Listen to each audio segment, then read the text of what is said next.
May 9th, 2005, and this is the beginning of an interview with John Ruffing at his computer shop at 719 Caldwell Avenue in Portage, PA. Mr. Ruffing is 63 years old, having been born on March 29, 1942.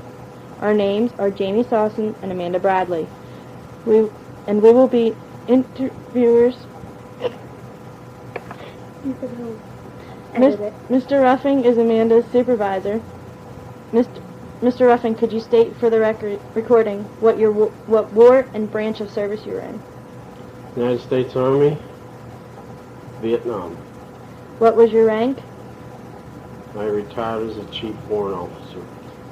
Where did you serve? I served 82nd Airborne Division, Fort Bragg, North Carolina, 503rd Airborne Battle Group in Okinawa, and A Company 502nd Aviation Battalion in Vinh Long, Vietnam. In headquarters detachment, Fort Hood, Texas. In the Vietnamese language school in Biggsfield, El Paso, Texas. In Canto, Vietnam, psychological operations. In Nha Trang, Vietnam, and in Ban Mi Thuot, Vietnam, in Command and Control South. Then back to Fort Bragg in 1970. From 1970 to 72 at Bragg, from 72 to 76 in Schweinfurt, Germany, 76 to 77 in Daegu, Korea, in 78 and 79, 82nd Airborne Division, Fort Bragg, North Carolina, 79 to 81, 2nd Infantry Division, Camp Casey, Korea, and I retired. Were you drafted or a volunteer during the Vietnam War? I volunteered. I went in the Army the day I turned 17. Where was your training conducted? Basic training was conducted at Fort Knox, Kentucky. Advanced training was at Fort Knox, Kentucky. Airborne training was at Fort Bragg, North Carolina. What about your boot camp experiences? My boot camp was at Fort Knox. Do you remember anything about your instructors? Well, we had 250 men in the company, and they were all from Pennsylvania. My platoon sergeant had about 20 years in the Army at the time. He had been a Korean veteran. I took basic training in the barracks next door to where Elvis Presley took basic training. From basic training, I went to armor training at Fort Knox, and one of the instructors was from Scanlon Hill, Sergeant Balser, which later retired from the Army as I did. And what specialties were you trained? Airborne infantry, tank, maintenance, parachute training, recondo training, psychological operations training, language training, and food service training. How long did you spend in Vietnam? I spent 42 months in Vietnam. I served 3 tours. What duties did you have in Vietnam?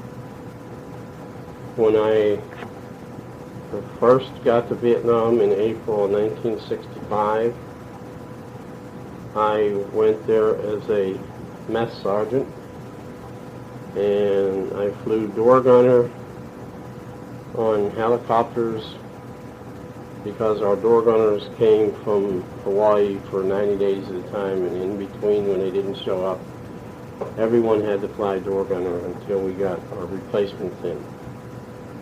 And I also operated the Officers Club in 65 and 66. When I came back to the United States in 66, I went to Fort Hood, Texas, and from Fort Hood, Texas, I went to Fort Bliss, Texas, where I attended Vietnamese language school for a year. And then I left there and went straight to Vietnam, and I worked in psychological operations in the Mekong Delta. We ran what we call search and destroy missions. We had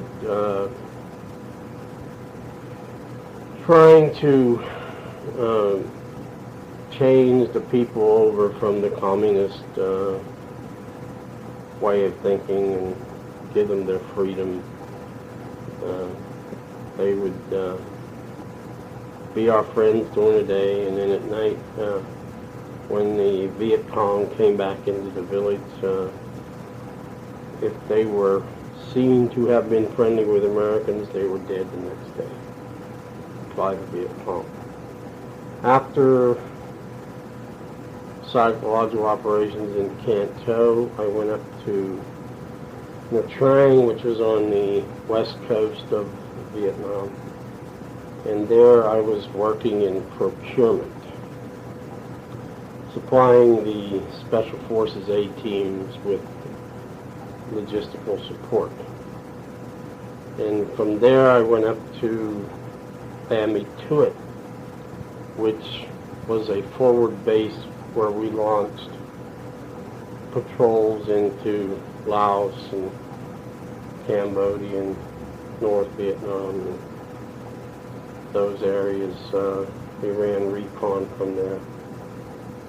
And in March of 70, I came back to the United States, back to Fort Bragg. What enemy propaganda, if any, did you see or hear?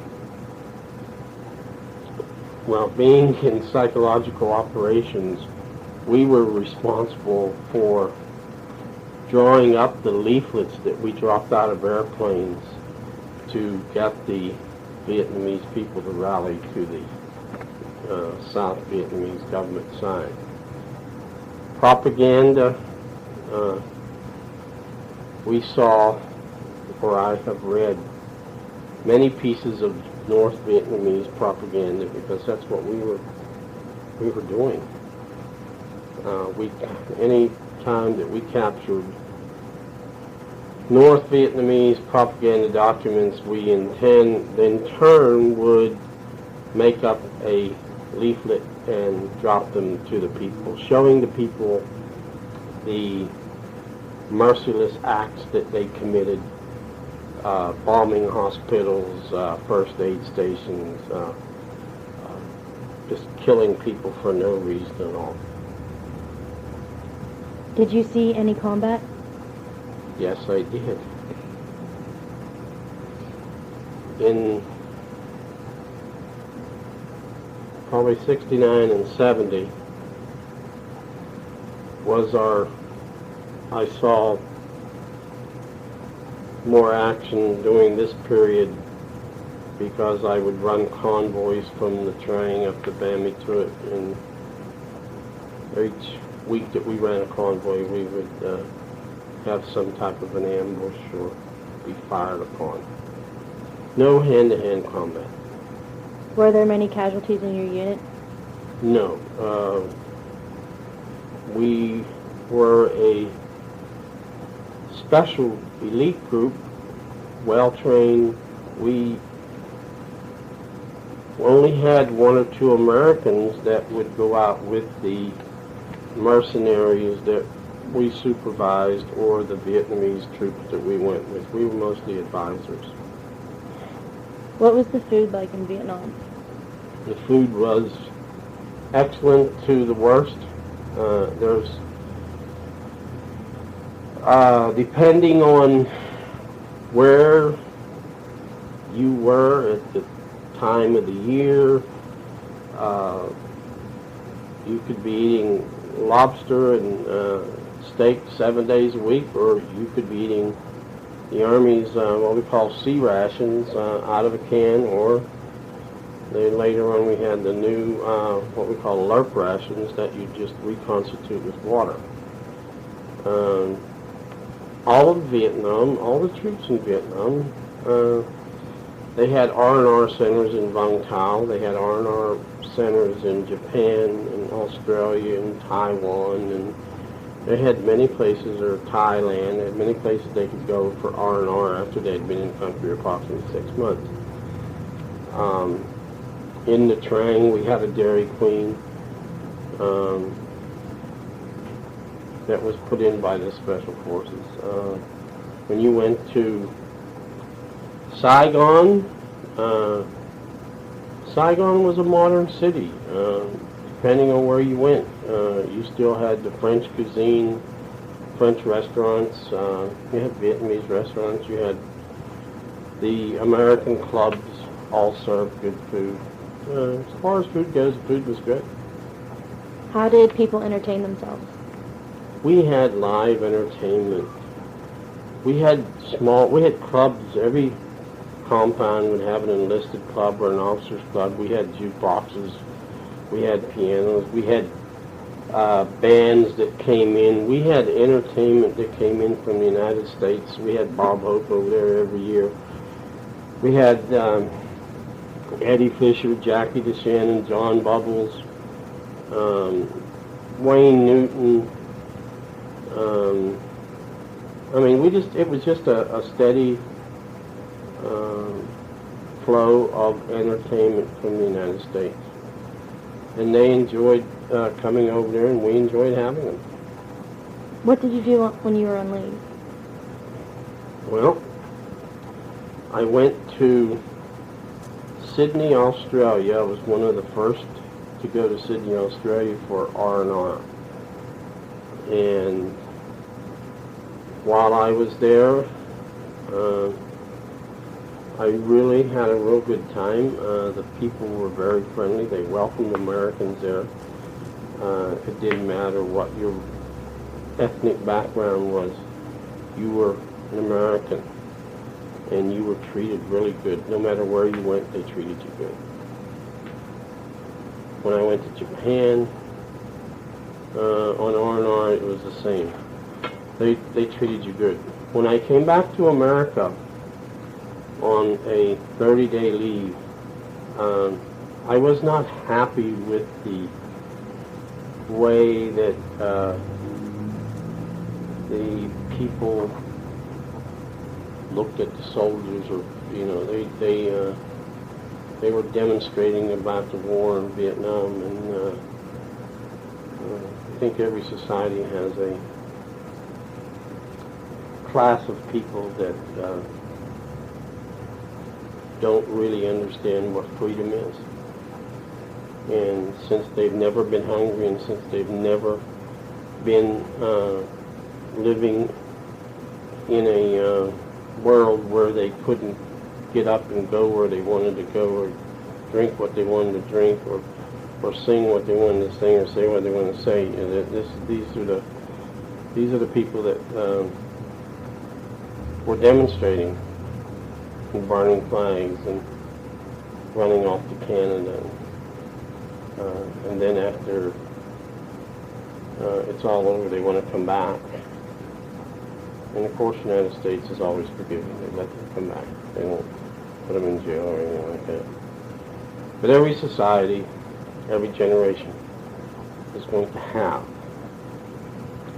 that certain group. Now we have the war in Iraq. We have the same problem. There are always that few that have never been hungry, that have never lost their freedom. They were born free, and they have no idea what it's like to live in a country where that you're not even allowed to look at another person. You're not allowed to talk freely.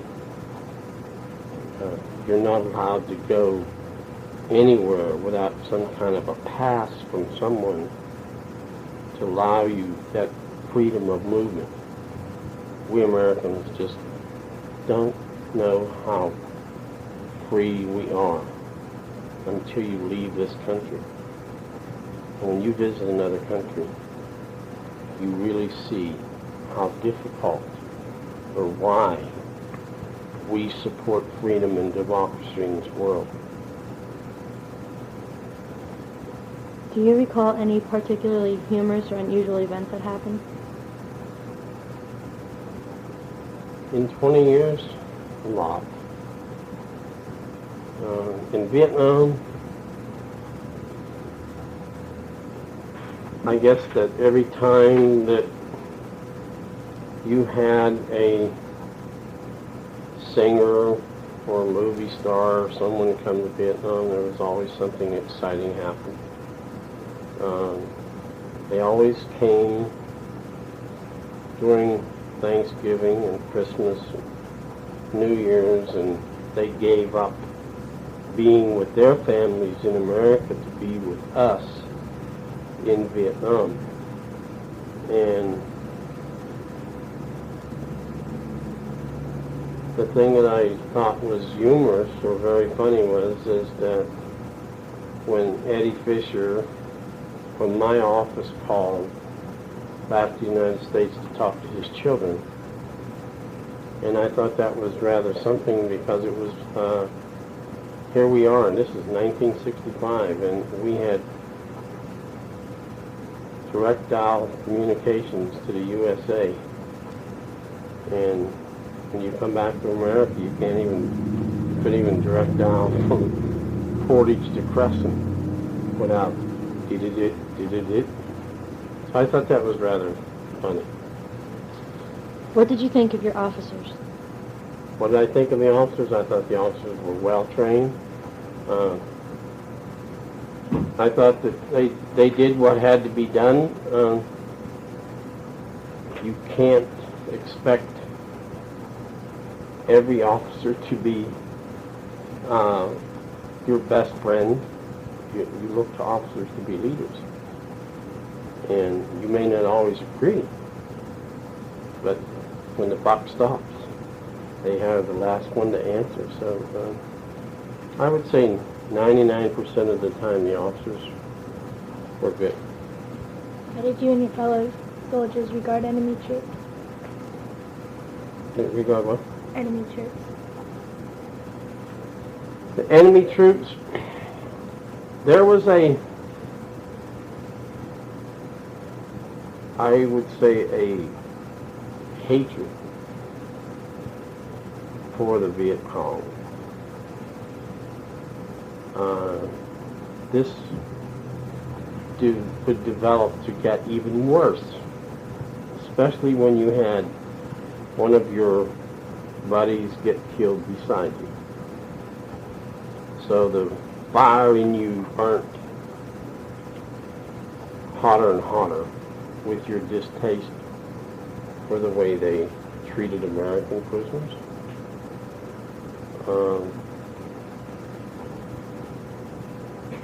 I think that most of the service people that served in day-to-day and hand-to-hand combat did what they were trained to do. And I don't think that they had much time to think about liking or disliking. They were more concerned about surviving. And survival of the fittest was the name of the game.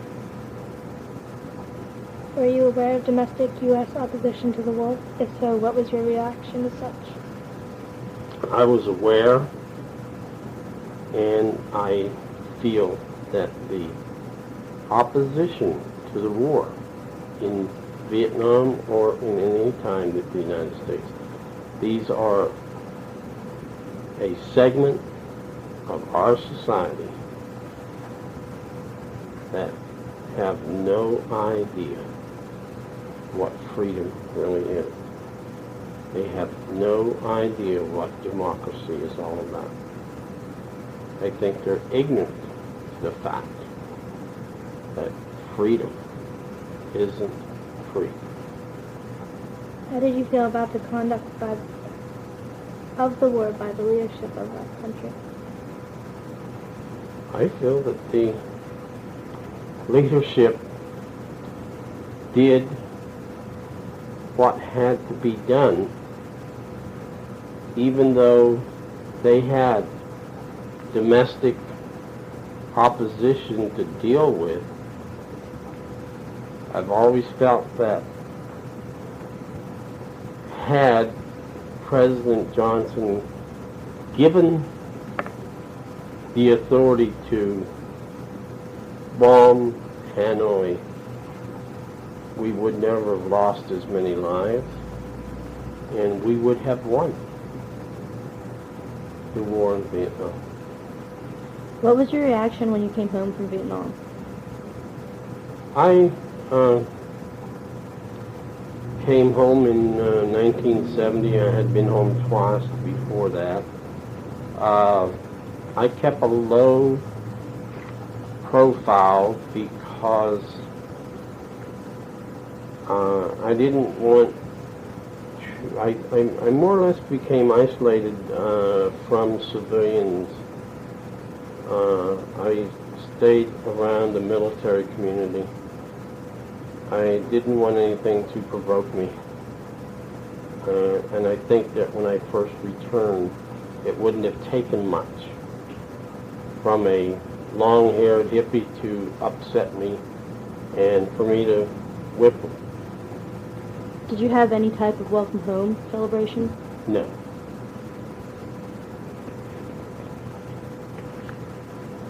Do you keep in touch with any of the fellow veterans? Yes. We have a Green Beret Special Forces Association, and every state has our headquarters is at Fort Bragg, North Carolina, and we have chapters all over the United States, Hawaii, Germany, Korea, Thailand. So I keep, and some of the other units that I served in, like 502nd Aviation, every year we have a reunion. Every year we have a Special Forces reunion. Email, nowadays you can keep track. Every day I probably get an email letting me know if someone has died or what's going on with the veterans and Special Forces. What is your opinion of what the government has done for the Vietnam veterans? I think the government has done as much as they can. I don't think that the government failed the Vietnam veterans. I think that we have a segment of Vietnam veterans is that same segment of society that want everything for nothing, and they don't. It's a shame that we have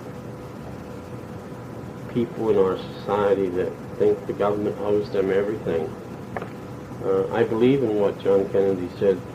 That's not what your country can do for you, but what you can do for your country, and I believe that. Have you visited the Vietnam Memorial in Washington, D.C.?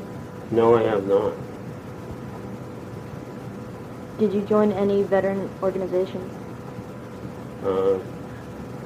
I belong to the American Legion, and I belong to the Special Forces Association. What did you go on to do as a career for you after the war? After the war, I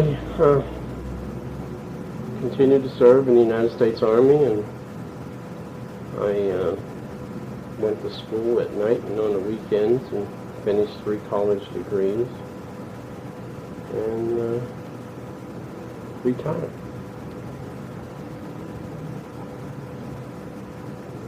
Did your military experience influence your thinking about war or about the military in general? I don't think it. I guess I was a soldier. I've always wanted to be a soldier, and I'm still a soldier today. I believe that if you live by the golden rule and you practice the golden rule, you can survive anything. How did your service and experiences affect your life? My service, if I hadn't gone into the service, if I look back, I may have ended up in jail. I may have been a criminal. I don't know that. When I take a look at my hometown, and if I had gone into the steel mills or the coal mines, I wouldn't have been able to retire from either one of them because they closed up. At the end of so going in the military, to me, and retiring from the military was a very good future, and it paid off for me.